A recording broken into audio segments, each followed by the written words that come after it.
Hey guys, this is Anand, and I am bringing today a review and look at the IS-3 Defender, the Russian Tier 8 heavy premium tank that was originally from a grind event and has since been brought back a couple times in events to at least give you a chance at it, although I think most of those, if not all, were pretty much luck events. So this is a tank that is probably just as equally loved among players as it is hated, because it contributes in a lot of ways to the IS spam we see at Tier 8, which is just that we have a lot of IS heavies being run at Tier 8, which is frequently challenging because of the really big armor profiles they have.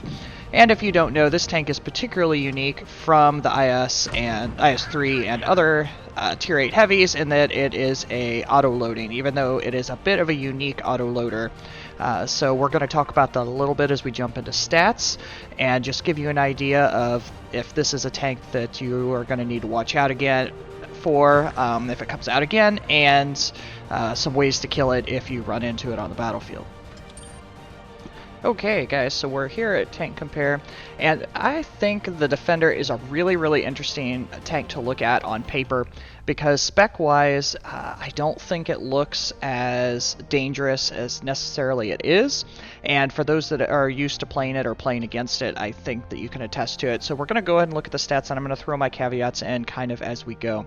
So bringing a pretty, I think, obvious layout of tanks to compare it to, we're going to bring the normal IS-3, the IS-6, which is the other most heavily played Soviet Tier 8 premium tank, most likely, the Tiger II, the T-32, and the KV-4.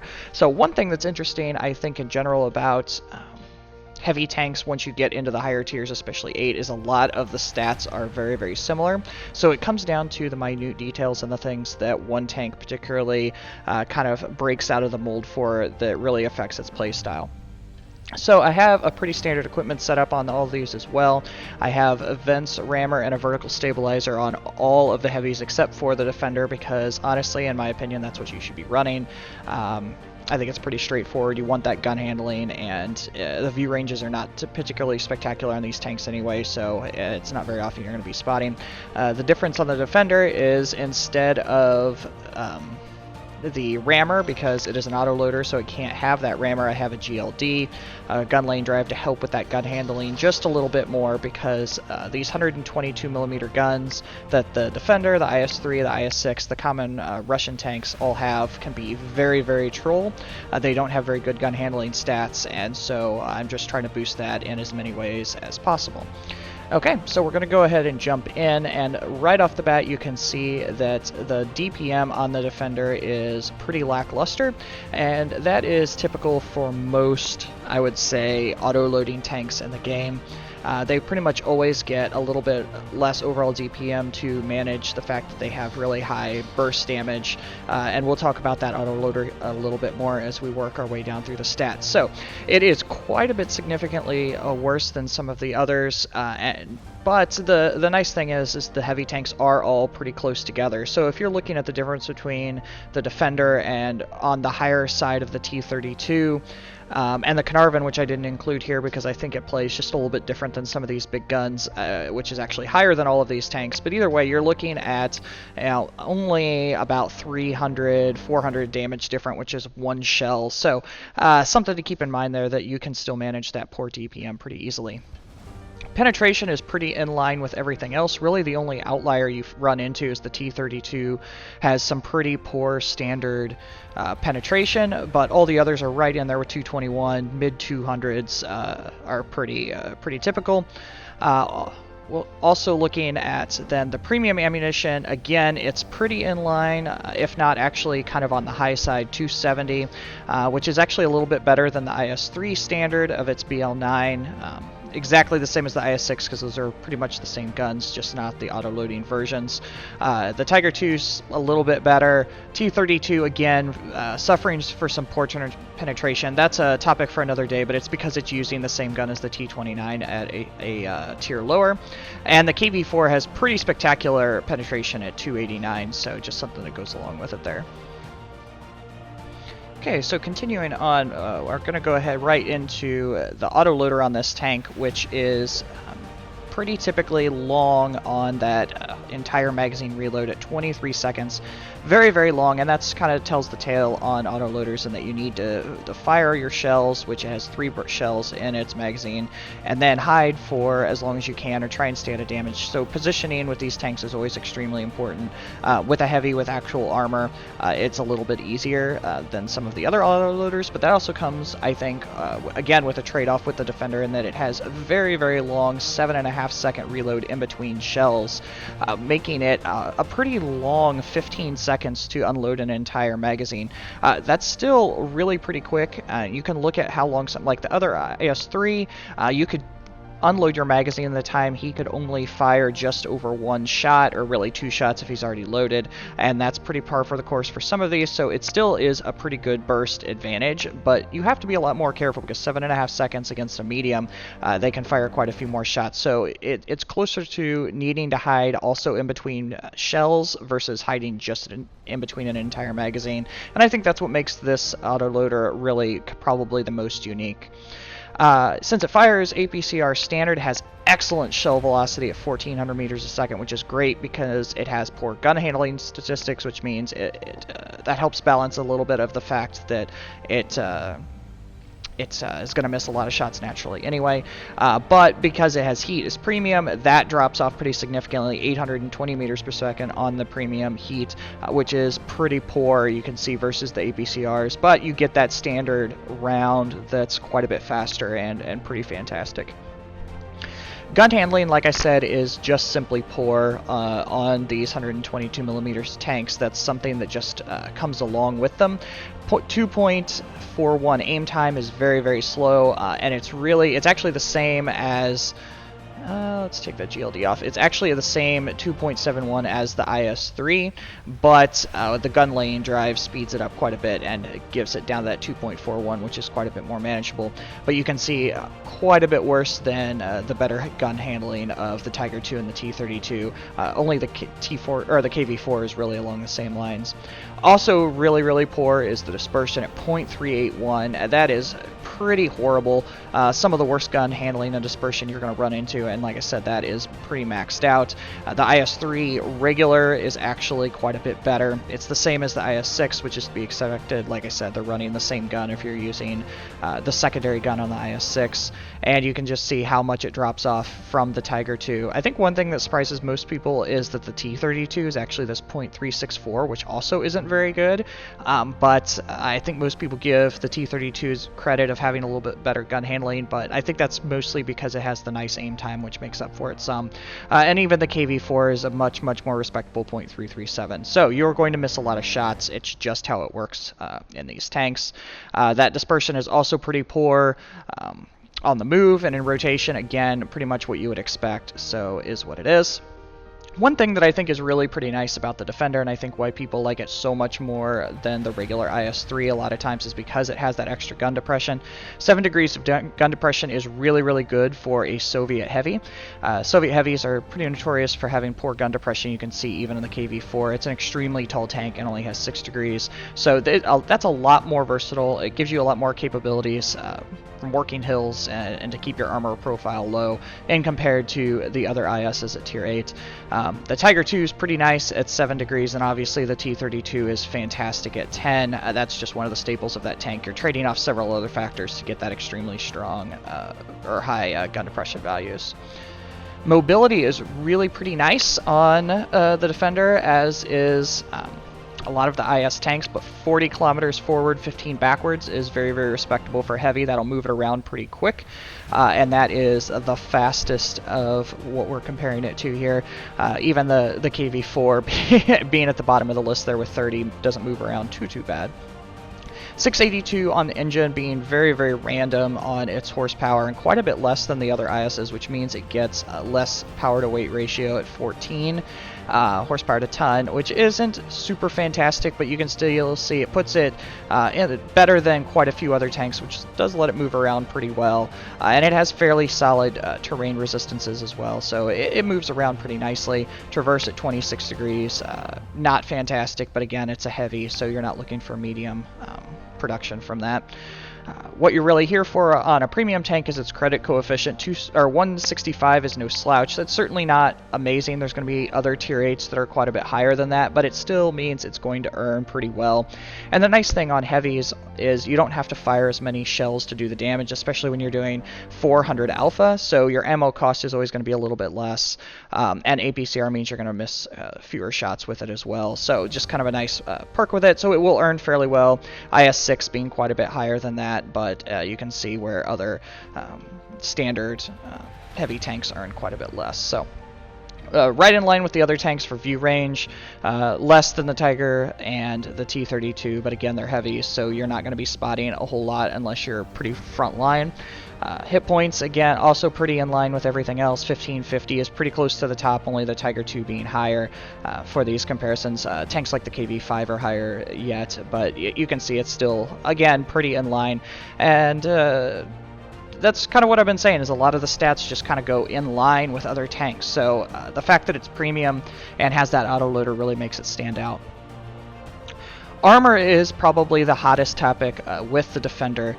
The stats are going to be one thing, but how it plays is going to be a little bit different. So we've got on the whole, we've got 110 on the front, 90 on the sides, and 60 in the rear, which puts it identical to the standard IS-3. Pretty in line with the IS-6, only slightly better frontal armor, and actually less than some of the other tanks. But as a lot of you know, if you face it, the armor on the pike nose of this tank is extremely troll, and it's because there's some reinforced plates that we're going to look at in Armor Spectre here in just a second. But once you start angling, it's amazing how many shots bounce off of this tank. It's extremely hard to penetrate at tier 8 and lower. Higher tier tanks are always going to get through lower tier tanks pretty easily, but when you are high tier, this thing is absolutely devastating. Turret is really fantastic. It is much stronger in the front than the IS-3 at 249 millimeters, making it only second in strength to the T-32, which is known to be an absolute monster as far as turret armor. 172 and 100 are sacrifices off of the IS-3, but as long as you keep tanks in front of you, then that shouldn't matter a whole lot. And the profile on the turret's a little bit different than the IS-3 too. It doesn't have as many weaknesses, so that is something that you can really minimize. In general, this tank is very, very, very strong, and coupled with that autoloader is what makes it really pretty special. Okay, in Armor Inspector now, we can talk about what makes this armor really unique. So I have it facing a T-32, which is a pretty standard opponent that you're going to run into. And you can see the hull is mostly green, and there are a few weak spots on the turret, although this weak spot is pretty difficult to penetrate unless you're above the tank, so it's not something you're going to get hit with as much. The IS-3 is actually very, very weak on the top of the turret and tends to get penned a little bit more. But what makes this armor profile, I think, extremely special is anytime you start to angle, you see stuff start to go yellow, you see stuff start to go red in that hole, which means if you're wiggling around and moving around, the RNG that comes along with penetration values on guns or on ammunition means you just randomly bounce a lot of those shells. And what is also extremely I think frustrating are these plates right here in the pike that are essentially reinforced plates. They have extremely strong angling, so if you're shooting at these, we have, I just lost it here for a second, 211 millimeters of effective armor, which rotates around a little bit here, but versus going to other parts in the pike down to 180, which is much closer to 100% pen, you get used to shooting a pike right in the nose, and you have a lot of risk of bouncing these shots if you have low rolls on your penetration values, and that goes across with pretty much any of the similar tier heavies, and that's why you lose so many of them. Also difficult is just the extreme angling in general. You can see if we are uphill, which a lot of tanks look down on the IS-3, that lower plate isn't the weakness that it typically can be. If you're uphill, pretty much everything is devastating, and that's why that 7 degrees of gun depression is so nice. If you start to roll up a hill, 252 millimeters of frontal armor, and you're never really going to get through that hole. Sometimes with premium ammunition you can hit those cheeks, but if they're moving around, it's just an extremely troll tank. And that's even ignoring all the facts of this really, really still nice side armor, which lets you side scrape, but it's just something you have to be a little bit more careful of, because obviously as you angle to side scrape, these pike noses start to get a pretty big weakness, and 167 frontal armor then, or effective armor, means everything's going to go right through it. So you have to be careful in these side scrapes, but not a lot is going to get through these when you're angled appropriately. And that's also why some people even go extremely advanced and go with the reverse side scrape, because you don't have quite as many angles here on your back to protect, and the side armor is still pretty fantastic. That's not a technique I think is used very often, and inappropriately so, because it takes a long time to get in and out of. So I always say focus more on that frontal armor, and if you're looking a tank right in the face, definitely straight on with these pikes is what it's designed to do. It also gets that extremely bully reputation when it's top tier, because switching now to a tier 7 medium tank, the VK3001D, nothing is getting through the front unless you're shooting premium, and even the premium isn't going to go through it all of the time. So like I said, it's just a bully. It's going to have a hard time no matter what. Even if we switch to, let's see here, switch to APCR, you still have a lot of yellow, which means it's just an RNG roll, and that's if you hit it perfectly right. So it's difficult tank to penetrate, and just something you can really use to, I guess, really make this tank as effective as possible. Okay, so let's jump into some gameplay. I am here on Rockfield, which is actually a great map pull for this tank in that it's got a lot of terrain to be able to handle that gun depression, which is a little bit nicer on this than the other ISs like I've been talking about. And there is also a lot of hard cover that's going to allow me to go ahead and reload this magazine anytime I need to. So I'm fairly aggressively pushing up on this side, and unfortunately my team is spreading out a little bit, which isn't necessarily a huge shock. It's just kind of what comes with the territory a little bit. But since my magazine is already loaded, I'm looking for some quick shots, and that Schwab comes up just perfectly. Now in that instance I would love to switch to HE, but I didn't want him to pull back and not be able to get that shot in there. So since he goes ahead and hangs out, I'm able to go ahead and switch and get that shot into him. So I'm rolling back into cover in between every shot, even though it's an auto-loader, because, again, of that 7.5 seconds. It's just a really long time, and so you can't just hang out and sit in the open for your full 15 seconds to unload your magazine, or you're just going to take a lot of damage and not have good exchanges. So that's something I think you just need to really, really remember with this tank versus other auto-loaders, and that it's fine to go ahead and roll back. So now that my magazine is loaded again, I can keep working. I decided to switch up here to this left side a little bit, mostly because I saw this Borsig pushing, and I knew I could get rid of him pretty quick with HE, but unfortunately I must have hit his gun because it damaged his gun and did no damage. So now it's a little bit different stories. Got a Tiger 2 instead, and I'm just trying to work these angles. The Schwa actually died in a really great position for me, so if I roll forward, he's protecting just a little bit. But I'm actually trying to lure the Tiger out just a little bit. I was hoping he would crest the hill because it's an easier shot. Tiger 2 has really pretty nice turret armor, and so instead I can take advantage when he goes ahead and turns it. But in general, I'm just kind of keeping an eye on what's happening to my right. I've got 3 tanks now popped up on the minimap, and I need to be careful with it because I don't want them to push through too far. And now I've pretty much decided that since we've got 2 tanks pushing this direction, my magazine is almost loaded. We really need to get rid of these dangerous tanks that are sitting here, especially this Borsig, so I can use this hole. I'm just trying to roll out enough to get the easy shot, but since he goes ahead and fires, I'm able to go ahead and roll out and get it. So now we're in a tied situation again. I've got tanks kind of running all over the place in front. I don't want to poke out too much because I can see that I've got a T-29 sitting right here, and with my side armor exposed, he would be able to get through pretty easily. None of the trollness works on the sides as much if they get through the tracks. The upper part of the sides definitely can still troll a bit, but I don't want to really risk it. So I'm not going to spend my time chasing a medium that's not incredibly dangerous to me. Being a tier lower, he's something I could handle later, so I'd rather go after the big guns, especially since I've got a couple on lower health here. So the 047 can drop because his DPM can be dangerous. No reason to let him run around. And it also took me over here to IS-2, which is a player I recognize, so I'd like to focus on him and try and get him out as quickly as possible. Anytime you have a decent player on the other side, you don't want to give them the chance to kind of run around and be able to clutch up a game, because those can be dangerous. So instead, I'm just trying to get all my shots in that I can right off the bat.